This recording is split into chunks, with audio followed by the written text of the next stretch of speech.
بسم اللہ والحمد للہ والصلاة والسلام علی سیدنا و مولانا رسول اللہ وعلی آلہ وصحبہ ومن والاه اما بعد۔ مسلمان اموات کو تدفین کرنے کے لیے جو زمین کے ٹکڑے بیچے جاتے ہیں، یعنی قبروں کی جگہیں جو بیچی جاتی ہیں، کیا ان پیسوں سے مسجد کا مینٹیننس، امام کی تنخواہ، مؤذن کی تنخواہ وغیرہ دی جا سکتی ہے یا نہیں؟ تو جاننا چاہیے کہ یا تو یہ بیچنا جائز طریقے سے ہوگا یا ناجائز طریقے سے ہوگا۔ اگر جائز طریقے سے ہوگا تو وہ پیسے تو یقیناً لگا سکتے ہیں اور دے سکتے ہیں، اور اگر ناجائز طریقے سے ہوگا، جیسا کہ مسلمانوں کی مجبوری کی صورت میں زمینوں کی قیمتیں بہت زیادہ بڑھا کے، قبروں کی جو جگہ ہوتی ہے اس کی قیمت بہت زیادہ بڑھا کے بیچنا، تو اس میں جو ہے یہ ناجائز طریقہ ہو جائے گا۔ یا پھر کوئی زمین جو ہے قبور کے لیے وقف ہوتی ہے، تو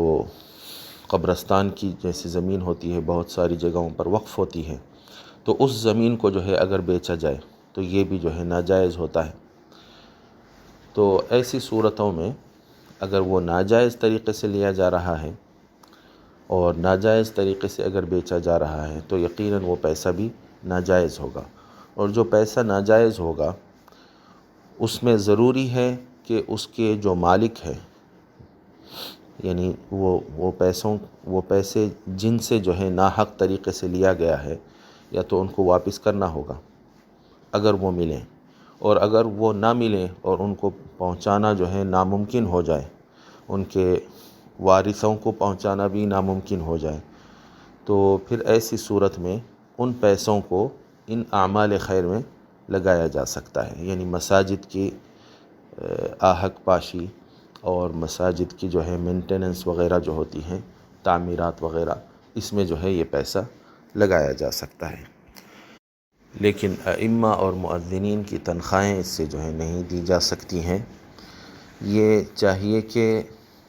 جو فقراء اور مساکین رہتے ہیں، یا تو ان کو جو ہے یہ پیسے صدقہ کر دیے جائیں، یا پھر جو ہے جیسا کہ بتایا جا چکا ہے کہ مساجد وغیرہ کے مینٹیننس میں یا اس کی تعمیرات وغیرہ میں اس کو استعمال کیا جا سکتا ہے۔ واللہ ورسولہ اعلم واحکم۔